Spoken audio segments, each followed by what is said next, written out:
live this morning from Ground Zero, where today we gathered to commemorate 10 years since the terror attacks of 2001. We'll take a live look now at the 9/11 memorial here at Ground Zero. The families of the victims, the mothers, the fathers, the brothers, the sisters, the children are arriving this morning, just as many of them have each year for the past 10 years. There are ceremonies across the tri-state area. Commemoration events are also being held this morning at the Pentagon, just outside Washington, D.C., and in Shanksville, Pennsylvania, where Flight 93 went down. The preparations for this day began months ago.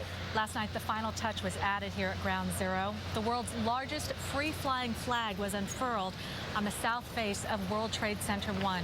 It's there to greet the 9/11 families as they gather here this morning. Today will certainly be an emotional day for those gathering here.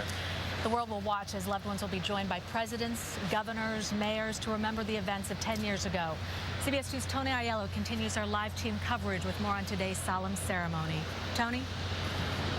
Cindy, I'm live near the One World Trade Center. There's a police checkpoint behind me. It is welcoming family members and lots of dignitaries. In just the past few minutes, we've seen Senator Menendez from New Jersey and Senator Schumer from New York entering the site. They're making their way to the 9/11 Memorial Plaza, where later this morning they will witness this very familiar ritual, the roll call of the dead. Salvatore B. Calabro. The names are read in public, evoking a grief that remains very personal. And my father, Calixto Charlie Anaya Jr. This year, a total of 2,983 names will be read. For the first time, victims from the 1993 attack, the Pentagon, and Flight 93 will be included in the roll call. And there will be 6 moments of silence, coinciding with the times of the attack on the North Tower, on the South Tower, at the Pentagon in Northern Virginia, the fall of the South Tower, the crash of Flight 93 in Pennsylvania, and the fall of the North Tower. It collapsed. The top floors collapsed down. It is a decade of grief since that day of destruction. A crystal clear Tuesday morning 1 minute, the skies darkened by raging fire and clouds of dust the next. The building came just rumbling down. It was like a war zone. It was just unbelievable. This is terrible. We lost tons of guys. We lost tons of guys. For the FDNY, the death toll was staggering. 343 men lost.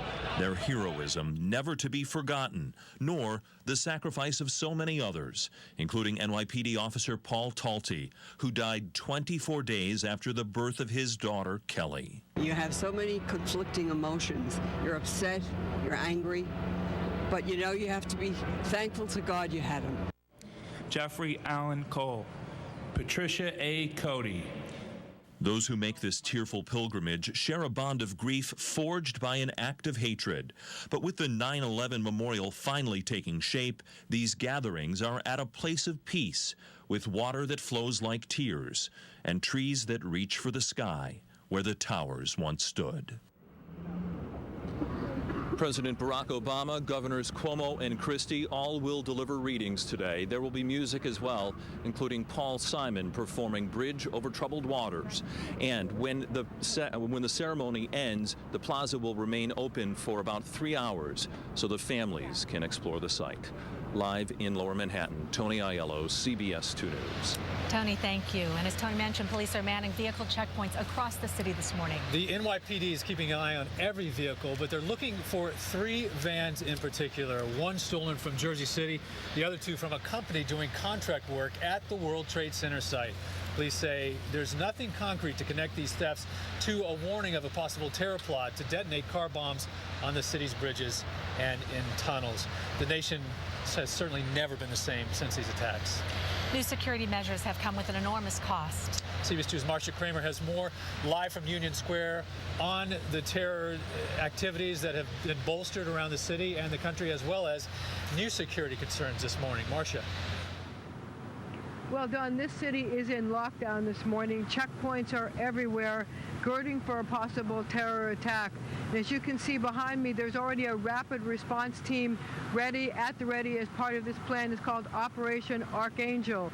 Now, this is a special response team that the police commissioner wants to be able to send any place for anything. It could be ground zero, but it could also be an attack at Times Square. It could also be an attack on the bridges, the tunnels, at the Open today, even the Mets game. But one thing I can tell you, when I spoke to Police Commissioner Ray Kelly, he told me the NYPD is now ready for just about anything.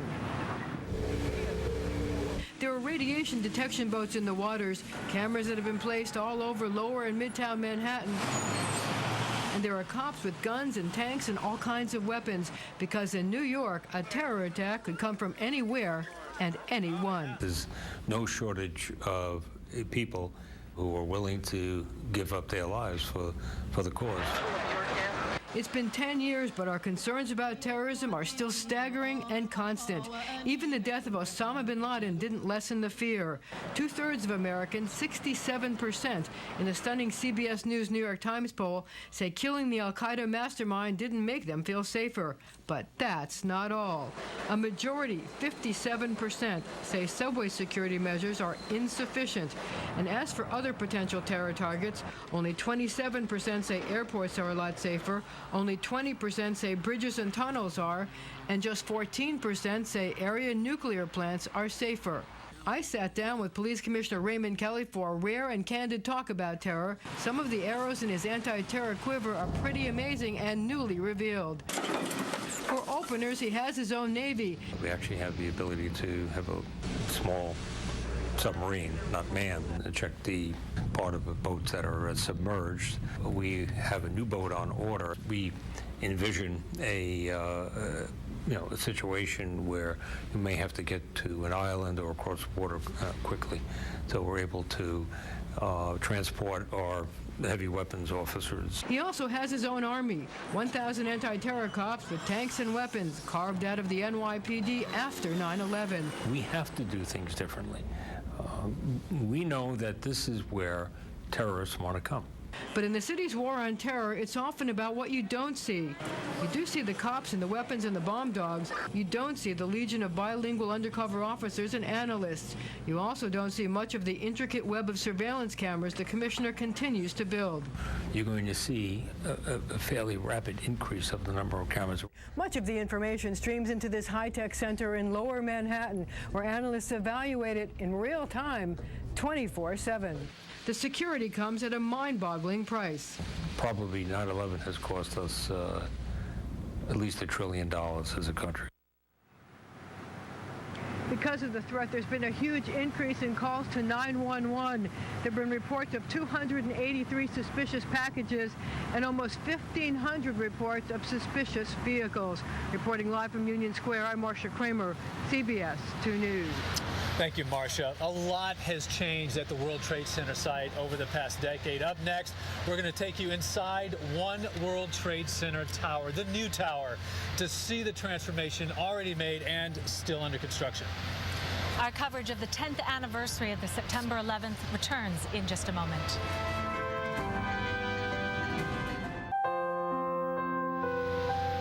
You're looking at a live picture of Ground Zero as we prepare for the 10-year anniversary of the September 11th attacks.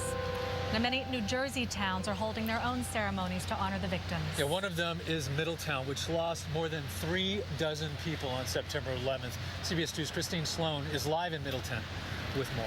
Christine. Well, the ceremony will be held tonight at 6:30, but this memorial garden behind me is open all day throughout the year. It's a tribute to the 37 people from Middletown who lost their lives on September 11th.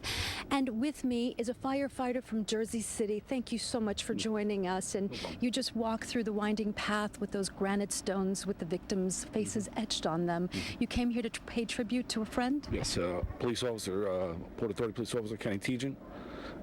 Worked with him several times, went to school with him. Good people, good family.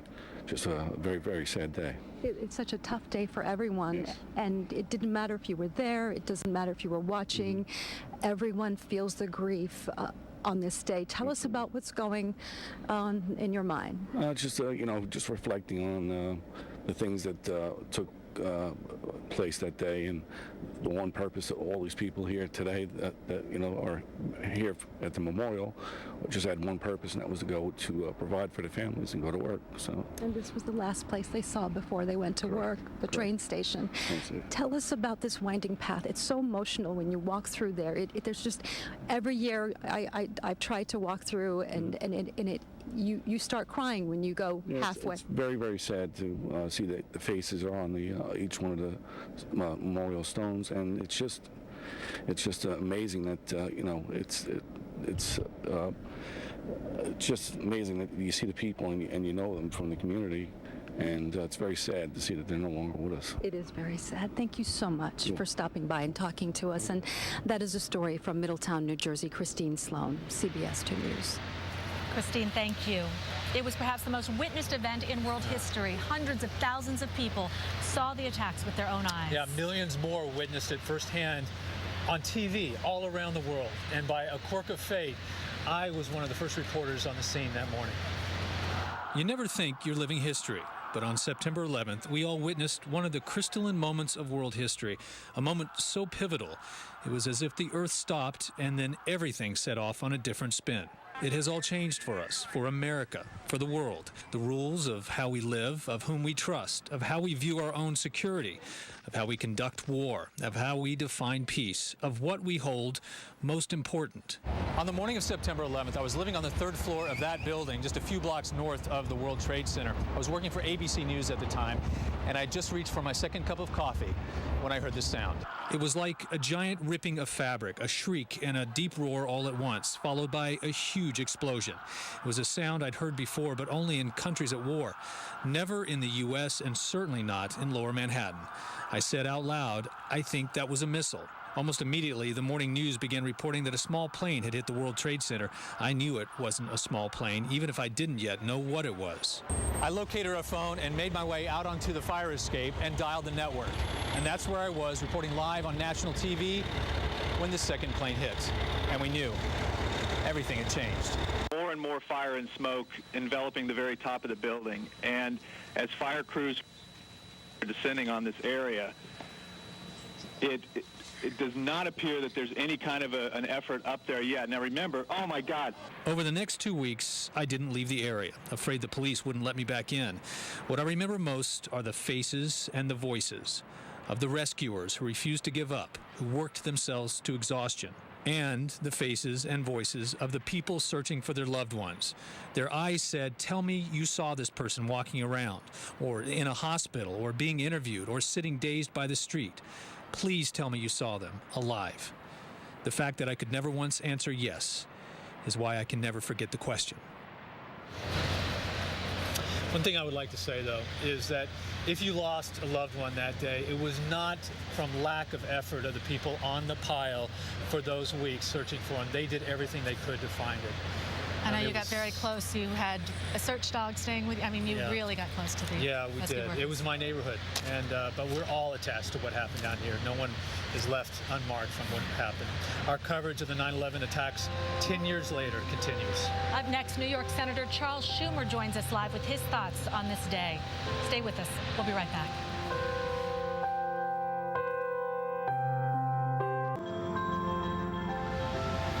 We're back at the World Trade Center sites for today's 10th anniversary ceremonies as the crowds continue to gather underneath the largest American flag in the country, unfurled at One World Trade Center tower. The events of September 11th affected everyone, from the victims' families to the people who live and work in the city. New York Senior Senator Charles Schumer joins us now to talk about that fateful day and how it affected him over the years. And Senator, we'll talk about that in just a moment. But first, I hear you have new information on the terror threats. Well, it's simply that they're doing everything they can, and they're very good at it. Every person who flew from Dubai to here, even if they made a European stop, is being checked. Every automobile, truck that might fit the description is being checked. There's been no corroboration since the day this was found. And so it's a higher level than usual because of the source.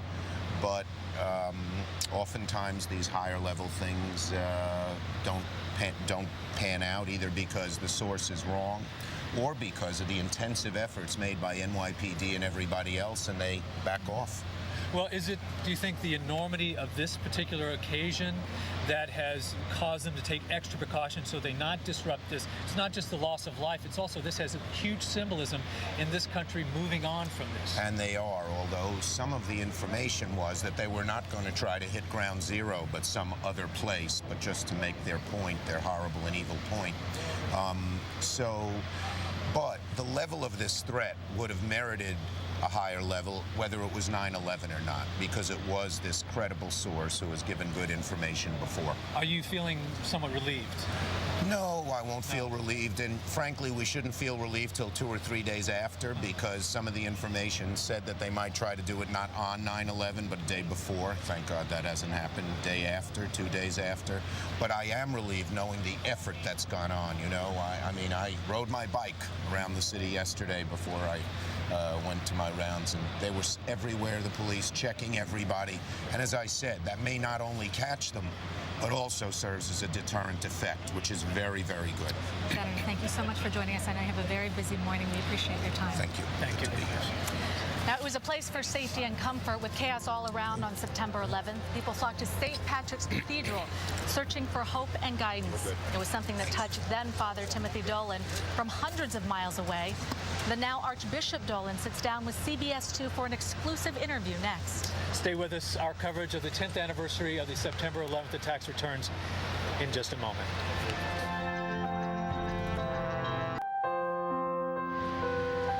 Live images now from Point Lookout, Nassau County, Long Island, a community that lost 200 people 10 years ago on this day. Their commemorative memorial ceremonies will take place in just a few minutes at 7:30. The FDNY pays tribute to the 343 firefighters killed on 9/11. A solemn ceremony was held on Saturday at St. Patrick's Cathedral. It began with a procession of American flags, one for every firefighter lost. Family and friends filled the church. Among the speakers, 2 people who lost their fathers. Allison Fodor, the daughter of Lieutenant Michael Fodor, and Patrick Lyons, who was named for his father. 57 FDNY members who died from illness after working at Ground Zero were also remembered. While firefighters were running toward Ground Zero on that day, other people, many other people, were running away from it, trying to escape with their lives. Many went straight to houses of worship, seeking solace and support. CBS 2's Dana Tyler joins us live from St. Patrick's Cathedral this morning. Dana? Good morning, Cindy and Don. 10 years ago today, St. Patrick's Cathedral was a safe haven for so many people seeking consolation, and today it will be that way again.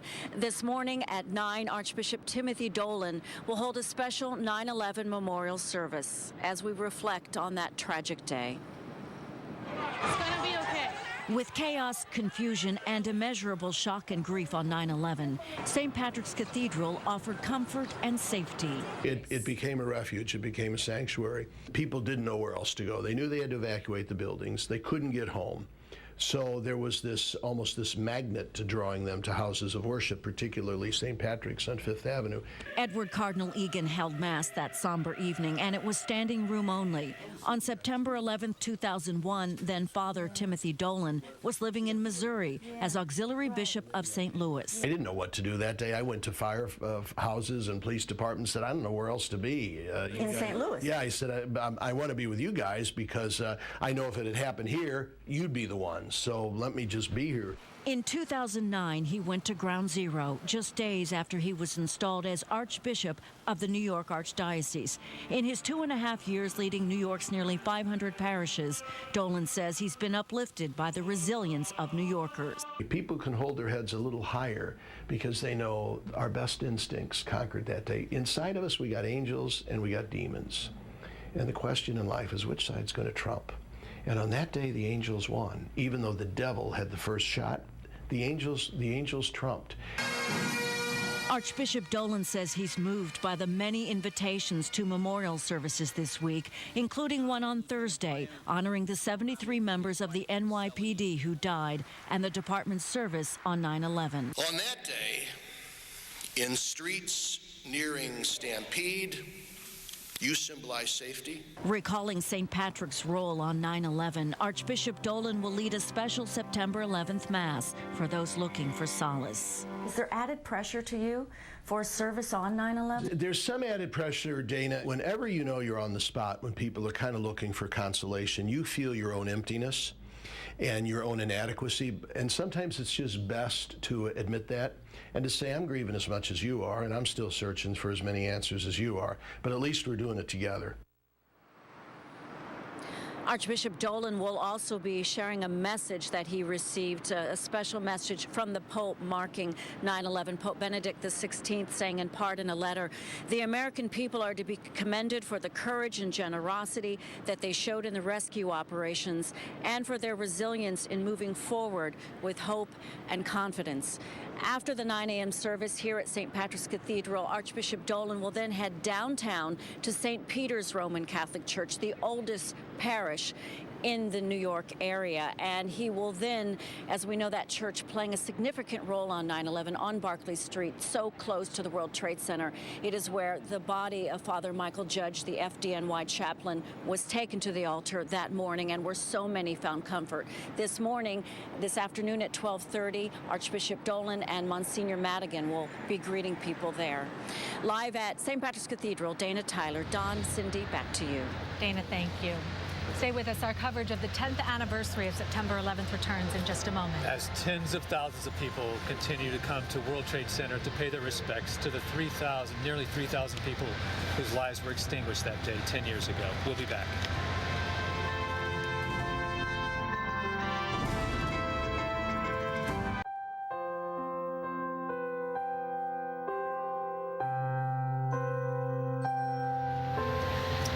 Good morning and welcome back. Thank you for joining us this Sunday, September 11th, 2011. You're looking at the memorial at the World Trade Center site and the beautiful falls and reflecting pools that sit in the footsteps of the original towers. And this is where fathers, mothers, sisters, brothers, and children of the victims of the 2001 attacks are gathering to remember and to honor those lost 10 years ago today. Good morning, I'm Cindy Shu. And I'm Don Dale. You're watching special coverage of the commemoration of the September 11th attacks. You know, one of the things, though, we were talking about earlier that strikes me about being here this morning, we talked about how it was a clear blue sky. We have a clear blue sky overhead. The mood here, though, is very, very different this year than in years past because you see so much rebirth. You see actually hope for the future of this place that took for so long to remain just looking like a construction site, just a pit. It's true, you would drive by and you would see a few cranes here and they're not quite sure what's happening behind. And then when you see it and you see the reflecting pools and you hear the water and you see these families coming in who lost their loved ones. Yeah, there are some people who say the September 11th anniversary, the 10th anniversary, means some kind of a going forward point. But for many people, for many families, they'll never get beyond this. They're going to mourn forever. It destroyed families, and we can't forget that. Meanwhile, President Barack Obama is actually on his way here to Ground Zero. He left the White House early this morning in order to make it to New York in time for the ceremony. This is video of the president boarding Air Force One on his way to New York. He will speak at the ceremony in just a few hours this morning, along with former President George W. Bush. Yeah, people all over the world are marking 9/11 in several different ways: prayer, reflection, and volunteerism. CBS 2's Tony Aiello is live in Lower Manhattan with how today's ceremony at Ground Zero will be different than years past. Tony?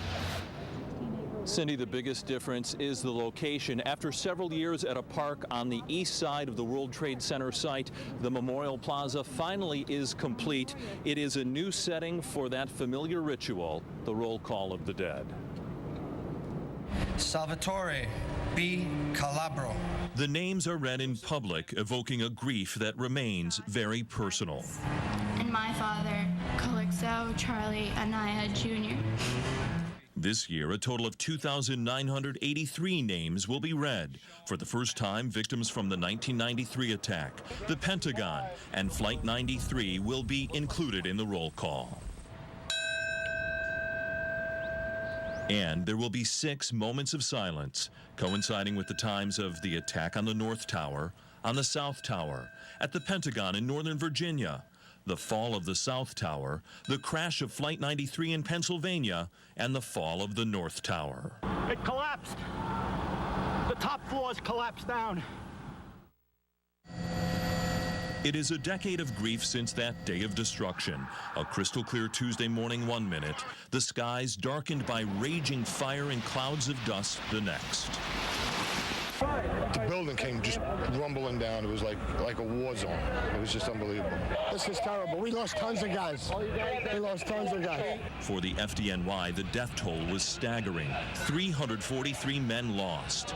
Their heroism never to be forgotten, nor the sacrifice of so many others, including NYPD officer Paul Talty, who died 24 days after the birth of his daughter, Kelly. You have so many conflicting emotions. You're upset, you're angry, but you know you have to be thankful to God you had him.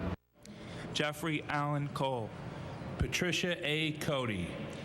Those who make this tearful pilgrimage share a bond of grief forged by an act of hatred. But with the 9/11 memorial finally taking shape, these gatherings are at a place of peace, with water that flows like tears and trees that reach for the sky where the towers once stood. Had a chance to see that plaza relatively up close on Friday. It really is a beautiful place of remembrance and renewal. There's a busy police checkpoint behind me. We've seen arrivals including Senator Schumer of New York, Senator Menendez of New Jersey, Senator Blumenthal of Connecticut.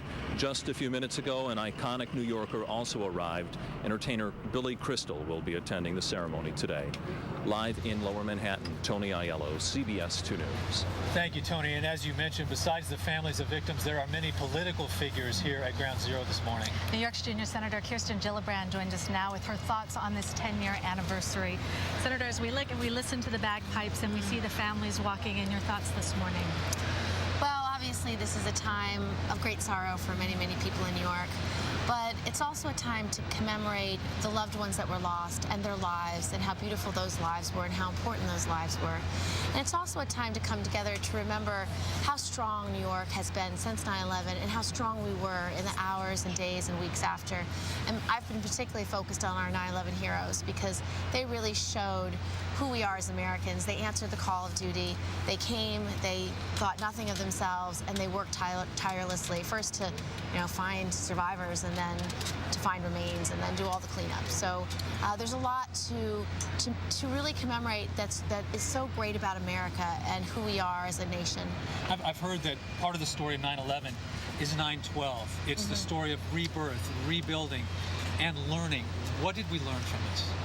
Well, we learned a lot of things, but one thing that I think is the greatest testament to the days and months after 9/11 is that we have men and women in this country who will do everything for their fellow man, for other Americans, other people in need, and it shows really who we are as a nation.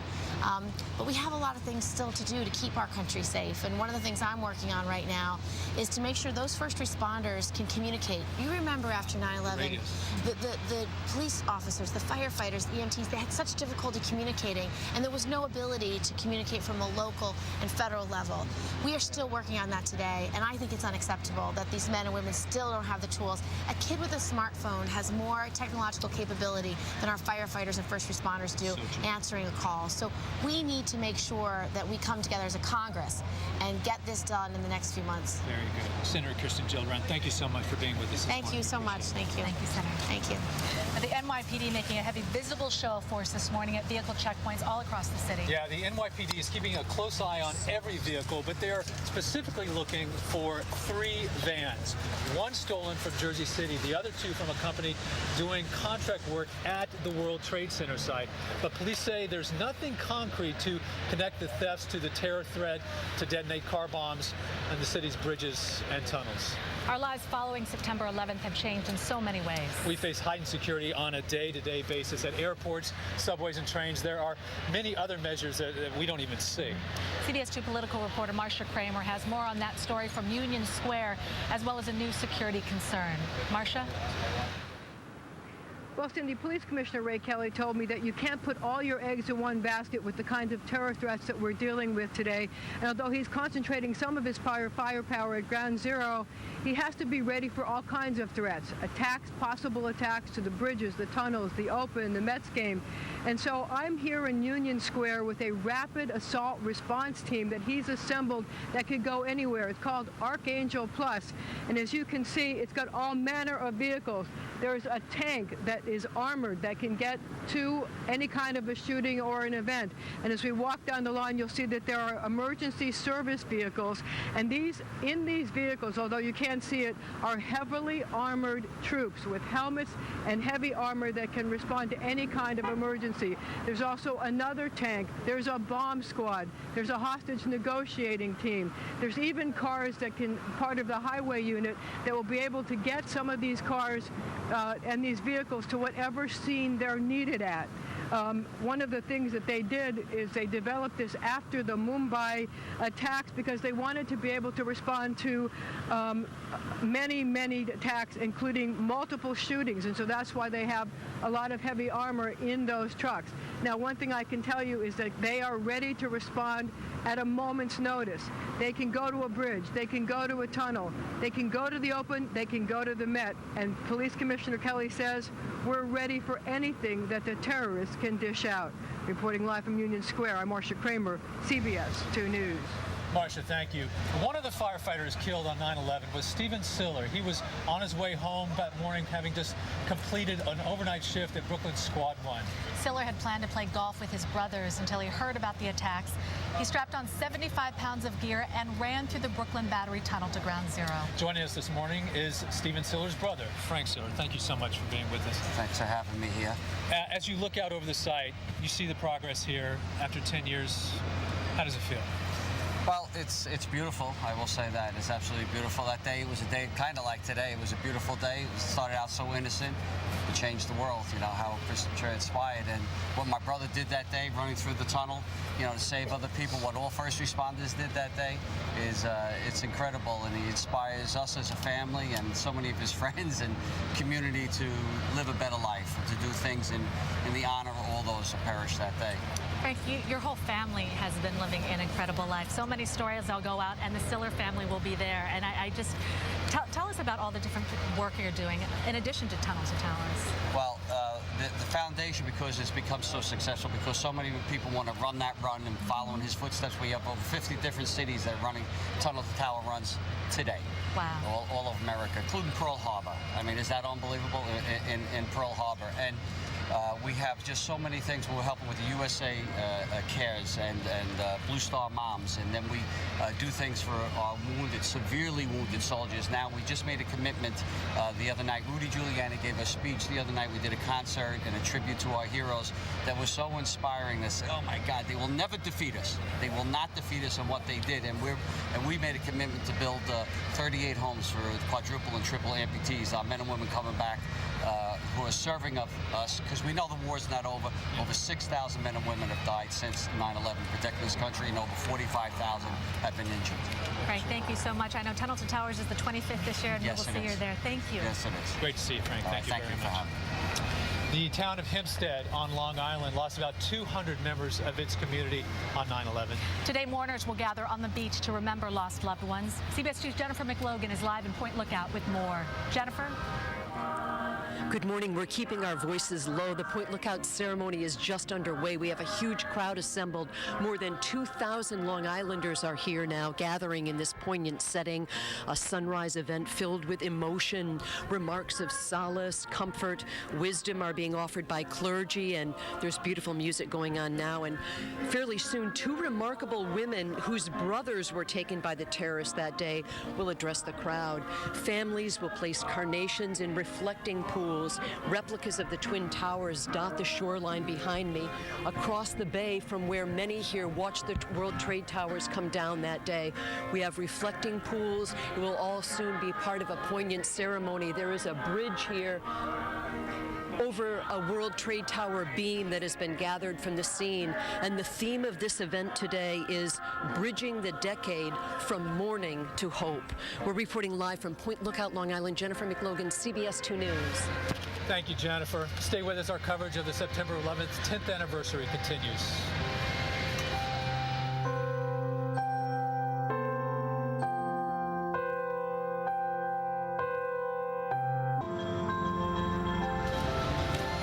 Live pictures of the World Trade Center site now as people continue to gather. People from all over the world, not just families of the victims, but people who came because they refused to forget what happened 10 years ago this morning. And since that horrible day, the transformation of Ground Zero has really been remarkable. The attacks reduced the Twin Towers to rubble in just minutes, and now 10 years later, the site is taking on an entirely new look. CBS 2's Chris Raggy's live in Lower Manhattan with more on that. Chris. Don, Sandy, good morning to the both of you. Not only has there been an emotional void here in Lower Manhattan for the last 10 years, but like you mentioned, also a structural void. But on this 10-year anniversary, that is no longer the case, because once again, the skyline here at Ground Zero is rising. I come here each 9/11 anniversary trying to visualize the future. But this year, with each ton of cement and steel, architectural dreams are becoming reality. We are below ground inside Tower 2. What you're looking at here is 16 acres under heavy construction, over 1,000 workers working around the clock. It's no longer Ground Zero or the pit. What you're seeing right behind me here is the very last bit of bedrock being worked on here at the World Trade Center site. With Towers 1, 2, 3, and 4, the World Trade Center is back. Port Authority's Tower 1 will top out at 104 floors and 1,776 feet next year. And it's already dominating Lower Manhattan's skyline. The target date for the antenna is probably another 6 months past the top of the building. Field Superintendent Kevin Murphy's crew had a rough winter, braving high winds and snow. On a glorious summer day, he's my guide, and I get to enjoy their progress. Look at this. And unbelievably, the end is in sight. But Kevin, the one thing that I can say, not to make light of this is not for the faint of heart up here. I mean, we're 70-something stories above, and it is an unbelievable view up here, but it's a little scary, and we still got 30 more floors to go. Look out over the edge of the scaffolding, and you can see the Memorial Plaza that's taken shape far below. Go on the top. You feel like you're on a building so tall. Top of the house, 76.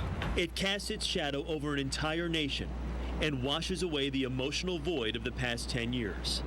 Diagonally across the World Trade Center site from Tower 1, Larry Silverstein's Tower 4 has already reached 43 floors, on its way up to 72. 9/11 Memorial President Joe Daniels is proud to share the only part of the site open to the public the day after the 10th anniversary. The Memorial Plaza. The 600 workers that are working on the memorial every day, they don't treat it like a regular job. They'll be able to tell their kids that they built history. Hundreds of beautiful white oaks stand in remembrance next to a lone pear tree, a survivor of 9/11.